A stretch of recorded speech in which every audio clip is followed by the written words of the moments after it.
আমার প্রিয় শিক্ষার্থী, প্রিয় বন্ধু, আজকের এই ভিডিওতে আমরা উচ্চ মাধ্যমিক গণিতের এবিটিএ টেস্ট পেপারের 126 নাম্বার পেজের গ্রুপে অর্থাৎ মাল্টিপল চয়েস প্রশ্নগুলির উত্তর সহজভাবে ব্যাখ্যা সহ আমরা এই ভিডিওতে দেখব। তো চলো শুরু করা যাক একের দাগের একের প্রশ্নটি থেকে। একের দাগের একের প্রশ্নটি বলছে, একের দাগের এক প্রথম প্রশ্নটি বলছে যে একটা ফাংশন দেওয়া আছে fx সমান লগ বেসেতে 10 আর দেওয়া আছে root over of x minus 2 plus root over of 3 minus x. এটার অপেক্ষকের সংজ্ঞার অঞ্চল আমাকে নির্ণয় করতে বলেছে। তাহলে একটা জিনিস আমাকে মাথায় রাখতে হবে যে এই অপেক্ষকটার এক্সের মান বসানোর পর এখানে যে মানটা পাবো সেটা অবশ্যই কী হতে হবে, গ্রেটার দ্যান 0 হতে হবে। মানে এই পোর্শনটাকে কী হতে হবে না, গ্রেটার দ্যান 0 হতে হবে। তাহলে এই পোর্শনটাকে যদি গ্রেটার দ্যান 0 হতে হয় তাহলে আমরা লিখতে পারি x minus 2 plus root over of 3 minus x greater than 0। তাহলে এখন তোমাদের প্রশ্ন থাকতে পারে যে এটা গ্রেটার দ্যান কেন 0 হতে হবে? কারণ লগ নেগেটিভ হয় না, লগ 0ও হয় না, ঠিক আছে? সেই জন্য লগের মান সবসময় মানে লগের এখানে পাশে যে নাম্বারটা থাকে সবসময় কী দেওয়া থাকে, সেই জন্য মড দেওয়া থাকে, ঠিক আছে? আর লগ 0 হচ্ছে আনডিফাইন্ড, সেক্ষেত্রে আমাকে এটা গ্রেটার দ্যান 0 হতেই হবে। তো এক্ষেত্রে এইটা রুটের মধ্যে কখনো নেগেটিভ আসতে পারে না, রুটের মধ্যে নেগেটিভ এলে সেটা হয় কি হয়ে যায় না, ইমাজিনারি নাম্বার হয়ে যায়। তাহলে সেক্ষেত্রে এই পোর্শনটা মানে এক্স মাইনাস 2 এটাকেও হতে হবে গ্রেটার দ্যান 0, আবার 3 মাইনাস এক্স এটাকেও হতে হবে গ্রেটার দ্যান 0। তাহলে এখান থেকে আমরা পাচ্ছি যে এক্স গ্রেটার দ্যান 2, আর এখান থেকে আমরা পাচ্ছি 3 greater than x, that is মানে তার মানে কি হলো এটা এক্স লেস দ্যান 3। তার মানে আলটিমেট আমরা দেখতে পেলাম যে 2 লেস এক্স লেস 3। তার মানে এক্সের ভ্যালুটা এক্স বিলংস টু কোথায় থাকছে না 2 থেকে 3-এর মধ্যে। তাহলে এখানে আমরা অপশন অনুযায়ী দেখতে পাচ্ছি যে অ্যান্সারটা হলো অপশন এ। তো এটা ছিল প্রথম প্রশ্ন। এরপরে আমরা আসছি দ্বিতীয় প্রশ্নে। দ্বিতীয় প্রশ্নটা কি বলছে বন্ধুরা, চলো দেখে নিই। দ্বিতীয় প্রশ্নটা বলছে যে দ্বিতীয় প্রশ্নটি বলছে এফএক্স এর মান আমাকে দেওয়া আছে, এফএক্স সমান দেওয়া আছে log of cot x by 2, log of cot x by 2 আমাকে বার করতে বলেছে এফ ড্যাশ এক্সের মানটা। তার মানে একে আমার ডেরিভেটিভ করতে হবে একবার, মানে differentiate with respect to x, এক্সের রেসপেক্টে একে একবার আমরা ডেরিভেটিভ করছি। তাহলে এই দিকটা লিখবো ডিডি এক্স অফ এক্স, যেটাকে পরের লাইনে লিখবো এফ ড্যাশ এক্স। তাহলে ডিডি এক্স অফ এক্স সমান এই দিকটা যদি ডেরিভেটিভ করি তাহলে লগের জন্য হবে 1 বাই কট এক্স বাই 2। বেশ, এবার কট এক্স বাই 2 এর জন্য ডেরিভেটিভ হয়, তাহলে কট এক্স বাই 2 এর ডেরিভেটিভ হচ্ছে minus cosec square x by 2 into আবার এক্স বাই 2 এর জন্য ডেরিভেটিভ হবে, এক্স বাই 2 এর জন্য ডেরিভেটিভ হচ্ছে 1 বাই 2। তাহলে এক্ষেত্রে আমরা লিখতে পারি পরের লাইনে যে আমি আগেই বললাম যে এফ ড্যাশ এক্সের ডেরিভেটিভ হচ্ছে এফ এক্সের ডেরিভেটিভ হচ্ছে এফ ড্যাশ এক্স। তাহলে এফ ড্যাশ এক্স সমান 1 বাই, তাহলে এইটা 1 বাই কট এক্স, তাহলে এটাকে কট এক্সটাকে এখানে যদি ভেঙে দিই তাহলে এটা হবে cos x by 2 by sine x by 2 into minus cosec square X মানে হচ্ছে 1 by sine square x by 2 into 1 by 2। তার মানে আলটিমেট এই পোর্শনটা হয়ে যাচ্ছে, মাইনাসটা সামনে রাখলাম, আচ্ছা একটা সাইন কেটে যাবে, তার মানে আলটিমেট থাকবে 1 by 2 sine x by 2 cos x by 2। এখানে সাইন স্কোয়ার এক্স থেকে একটা সাইন কেটে গেল, তাহলে শুধু সাইন এক্স থাকবে, আর এখানে কস এক্স আছে, তাহলে 1 by 2 sine x by 2 cos x by 2। তাহলে এটা হচ্ছে সাইন 2 থিটার ফর্মুলা। তাহলে এক্ষেত্রে আমরা লিখতে পারি মাইনাসটা উপরে থাকলো, তাহলে এটা হচ্ছে সাইন 2 থিটা মানে 2x into x by 2 into 2 হবে, তার মানে আলটিমেট হবে এটা এক্স। এখানে একবার ফর্মুলাটা আমি লিখে দিচ্ছি যে সাইন 2 থিটা সমান হয় 2 সাইন থিটা কস থিটা, ঠিক আছে? তাহলে এইখানে যদি এক্স থিটা বাই 2 হয় তাহলে এটা থিটা হবে, তাহলে এই সূত্রটা থেকে আমরা এই জায়গাটা লিখতে পারলাম। বেশ, তাহলে এইটা যদি ওপরে উঠে যায় তাহলে হবে সাইনের রেসিপ্রোকাল, মানে সাইনটা ওপরে নিয়ে গেলে কোসেক হয়ে যায়, তাহলে এটা হয়ে যাবে কোসেক এক্স। তাহলে অপশন অনুযায়ী আমরা দেখতে পাচ্ছি যে এখানে অ্যান্সারটা হলো ডি এর অ্যান্সার ডি। বেশ, এরপরে আসছি আমরা নেক্সট প্রশ্ন নাম্বার 3। প্রশ্ন নাম্বার 3টা কি বলছে চলো বন্ধুরা দেখে নিই। প্রশ্ন নাম্বার 3টা বলছে যে কস দিয়ে third bracket cos inverse first bracket শুরু মাইনাস √3/2 প্লাস √3 - 2/2 এর মান আমাকে নির্ণয় করতে বলেছে। এটি খুবই একটি সোজা অঙ্ক দিয়েছে এখানে। তো তো এখানে লিখলাম আমি কস, তারপরে কস ইনভার্স। আচ্ছা ভেতরটাকে যদি আমরা লিখি ভেঙে, তাহলে এটা √3/2ই রইল, প্লাস এটা বাই এটা করলে এটা হবে √3/2 প্লাসে মাইনাসে মাইনাস 2/2 মানে হচ্ছে 1। ঠিক আছে, তাহলে এটা কেটে গেল। তাহলে আমরা এখানে দেখতে পাচ্ছি কস ইনভার্স কসটা সরে যাবে, তাহলে কস ইনভার্স কসটা যদি সরে যায় তাহলে আলটিমেট কত থাকছে -1। কত থাকছে বন্ধুরা -1। এখানে এই যে আমরা লিখতে পারি যে কস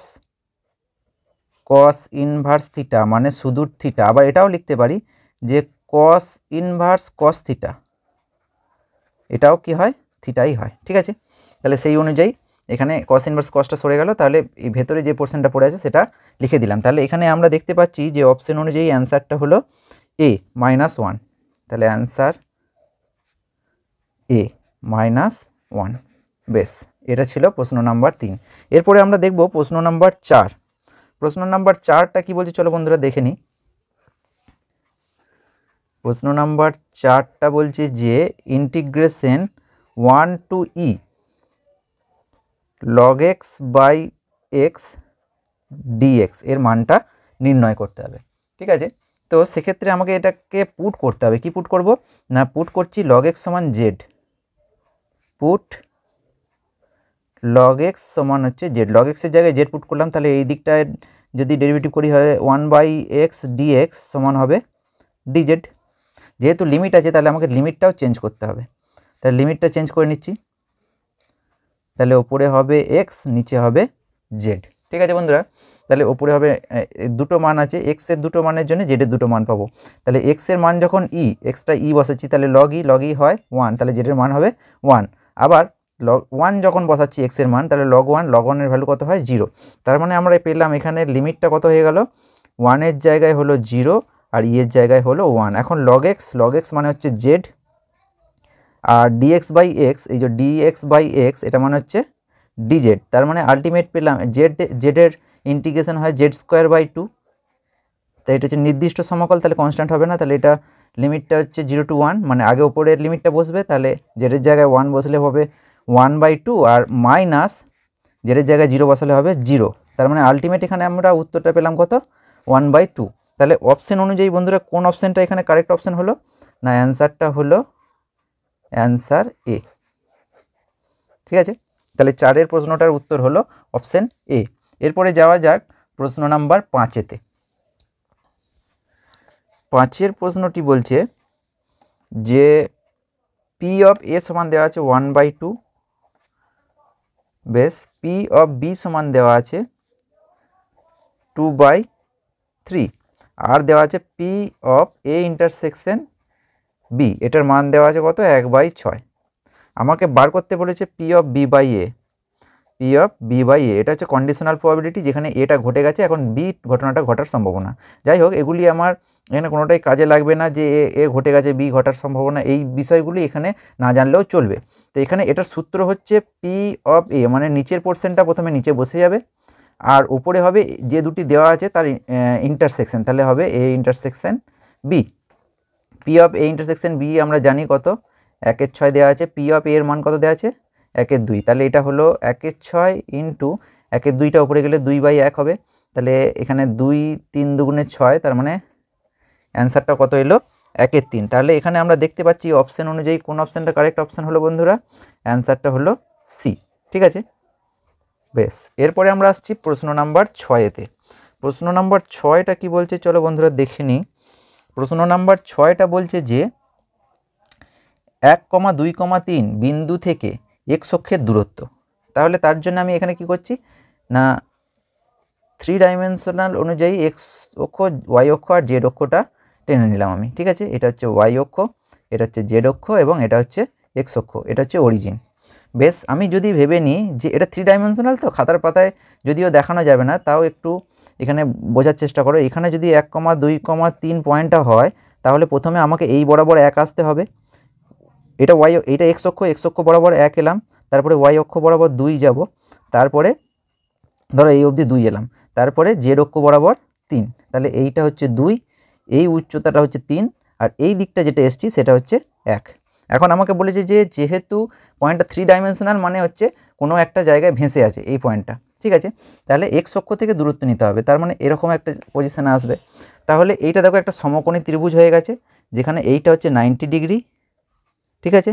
তাহলে আমাকে এক্স অক্ষ থেকে দূরত্ব নিতে হবে, মানে হচ্ছে অতিভুজের দৈর্ঘ্যটা বার করতে দিয়েছে। তাহলে আমি যদি বলি যে এই পয়েন্টটা হচ্ছে এ, এটা বি, এবং এটা যদি বলি যে সি, তাহলে ত্রিভুজ এবিসি একটি সমকোণী ত্রিভুজ, সমকোণী ত্রিভুজ।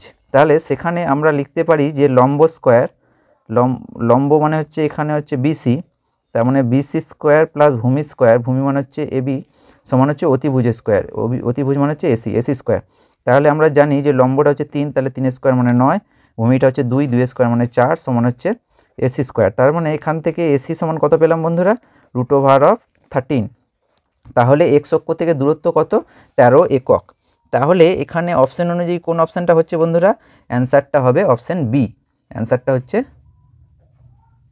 হচ্ছে অপশান বি, √13 একক।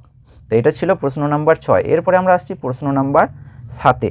প্রশ্ন নাম্বার 7টা বলছে যে একটা ম্যাট্রিক্স দেওয়া আছে, একটা ম্যাট্রিক্স, যেখানে বলছে যে এ সমান হচ্ছে 1 2 0 1, দিয়ে আমাকে বলেছে যে a⁴n এর ভ্যালুটা কি হবে। তাহলে আমি প্রথমে কি বার করব না, এ স্কোয়ার সমান হবে a × a, তাহলে a মানে একেই দুবার লিখব, তাহলে এখানে হবে 1 2 0 1, ঠিক। আবার লিখছি 1 2 0 1। তাহলে আমরা জানি ম্যাট্রিক্সের গুণ এইভাবে হয়, ঠিক আছে। তাহলে কি করব, প্রথম রো এর সঙ্গে প্রথমে প্রথম কলামটা হবে, তাহলে সেই অনুযায়ী দেখতে পাচ্ছি 1 1 কে 1 যোগ 2 × 0 মানে 0। তারপরে আবার প্রথম রো এর সঙ্গে দ্বিতীয় কলামটা হবে, তাহলে 2 1 কে 2, 2 1 কে 2, মাঝে যোগ হয়, মাঝে যোগ, আবার 2 1 কে 2। এবার দ্বিতীয় রো এর সঙ্গে প্রথম কলাম হবে, তাহলে 1 × 0 মানে 0, প্লাস 1 × 0 মানে আবার 0। আবার দ্বিতীয় রো এর সঙ্গে দ্বিতীয় কলাম হবে, তাহলে 0 × 2 মানে 0, প্লাস 1 × 1 মানে 1। তার মানে আমি দেখতে পাচ্ছি এখানে আলটিমেট এটা পেলাম 1 4 0 1। বেশ বন্ধুরা, এবার আমরা কি করছি, এখান থেকে আমি a³ ভ্যালুটা বার করছি। তাহলে a³ সমান লিখতে পারি a² × a, স্কোয়ারের মান আমরা জেনে গেছি 1 4 0 1, আর a এর ভ্যালুটা হচ্ছে 1 2 0 1। আবার একে মাল্টিপ্লাই করব, ম্যাট্রিক্স মাল্টিপ্লিকেশন। তাহলে প্রথম রো এর সঙ্গে প্রথম কলাম, তাহলে 1 1 কে 1 যোগ 0 × 4 মানে 0, আর লিখছি না, তাহলে 2 2 1 কে 2, প্রথম রো দ্বিতীয় কলাম, তাহলে 2 1 কে 2 যোগ 4 1 কে 4। তাহলে আবার এখান এর সঙ্গে মানে দ্বিতীয় রোর সঙ্গে প্রথম কলাম, তাহলে 0 × 0 মানে এখানটা 0 হচ্ছে 0 × 1 প্লাস 0 × 1।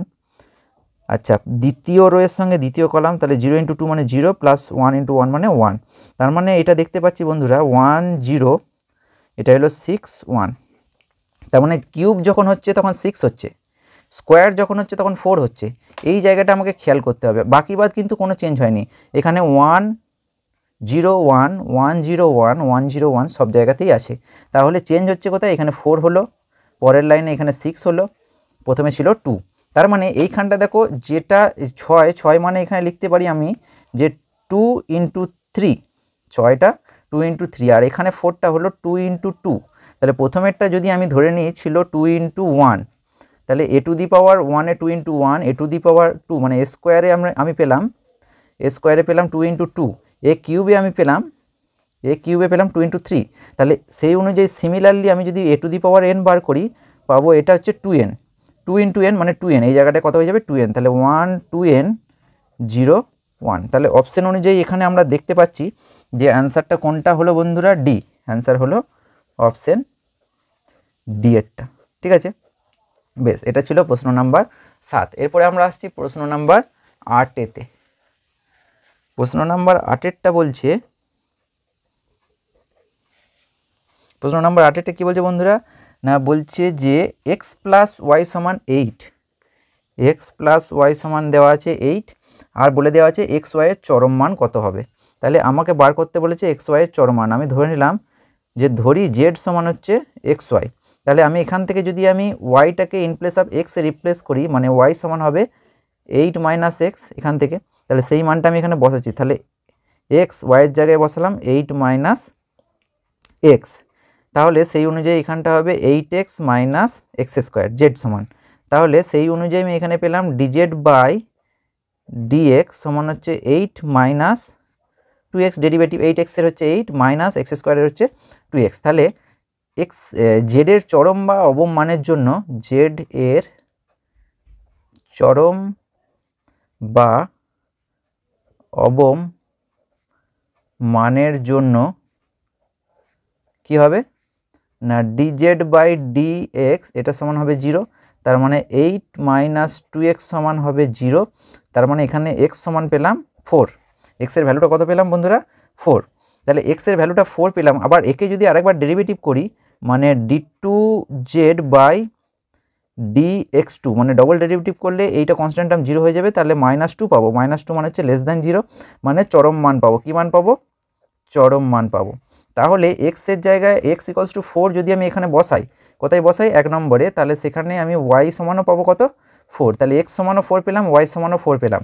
তাহলে 4 আর 4 যদি জেডে বসাই তাহলে জেডের সমান ভ্যালুটা পাবো কত 4 4 16, তাহলে চরম মানটা কত বেরোলো বন্ধুরা 16। তোমাকে এত ইলাবোরেট করে কিন্তু দেখাতে হবে না, কিন্তু তোমাদের বোঝার সুবিধার্থে আমি এটা টোটালটাই করে দেখালাম। তোমরা জাস্ট যেহেতু এটা মাল্টিপল চয়েস প্রশ্ন, তোমরা রাফে করে নিয়ে টিক মারবে, ঠিক আছে।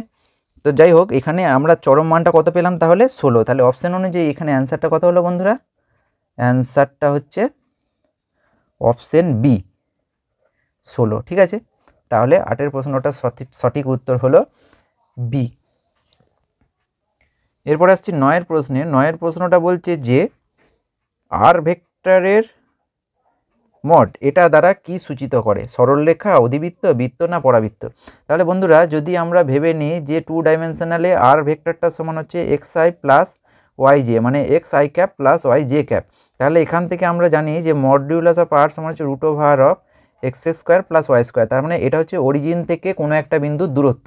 তাহলে দূরত্ব মানে এটা কি বোঝাচ্ছে? সরলরেখা। তাহলে এখানে অপশন অনুযায়ী আমরা দেখতে পাচ্ছি অপশনটা হলো এ, এটাকে রিপ্রেজেন্ট করছে সরলরেখা, সরল রেখা। বেশ, এটা ছিল প্রশ্ন নাম্বার 9। এই পেজের শেষ যে মাল্টিপল চয়েস প্রশ্নটা আছে, প্রশ্ন নাম্বার 10, এখানে বলছে যে x সমান দেওয়া আছে 1 plus DY by DX plus 1y factorial 2 DY by DX এর whole square plus 1y factorial 3 DY by DX এর হোল কিউব প্লাস ডট করে দেওয়া আছে, ঠিক আছে। আচ্ছা, দিয়ে বলছে যে অবকল সমীকরণের ক্রম, ক্রম মানে এখানে আমাকে বার করতে বলেছে অর্ডার, অর্ডার যেটাকে বাংলায় বলা হচ্ছে ক্রম। তাহলে ক্রম কত হবে বন্ধুরা? ক্রম হবে, এখানে দেখতে পাচ্ছি যে হাইয়েস্ট অর্ডার ডেরিভেটিভ হচ্ছে 1 ডিওয়াই বাই ডিএক্স, তাহলে ক্রমটা হচ্ছে 1, কিন্তু যদি আমাকে এখানে বার করতে বলতো ডিগ্রি অর্থাৎ মাত্রা, তাহলে সেক্ষেত্রে এখানে লিখতাম অড নির্ণয়, কারণ হচ্ছে মাত্রা নির্ণয় করতে পারা যেত না, কারণ এক্ষেত্রে আমরা দেখতে পাচ্ছি পাওয়ারটা 1, এক্ষেত্রে পাওয়ারটা 2, এক্ষেত্রে পাওয়ারটা 3, এভাবে ডট ডট করে ইনফাইনাইট সিরিজ চলছে, তার মানে আমরা কখনোই ডিগ্রিটা নির্ণয় করতে পারতাম না, ঠিক আছে। তাহলে এই ছিল মাল্টিপল চয়েস প্রশ্নগুলির উত্তর। তো তোমাদের যদি কোনো জায়গায় কোনো রকম অসুবিধা থেকে থাকে বা কোনো রকম ফিডব্যাক থাকে, তোমরা অবশ্যই কমেন্টে জানাবে। আবার তোমাদের সামনে হাজির হব নতুন একটি ভিডিও নিয়ে, ততক্ষণের জন্য খুব ভালো থেকো, খুব মন দিয়ে পড়াশোনা করো। Good bye.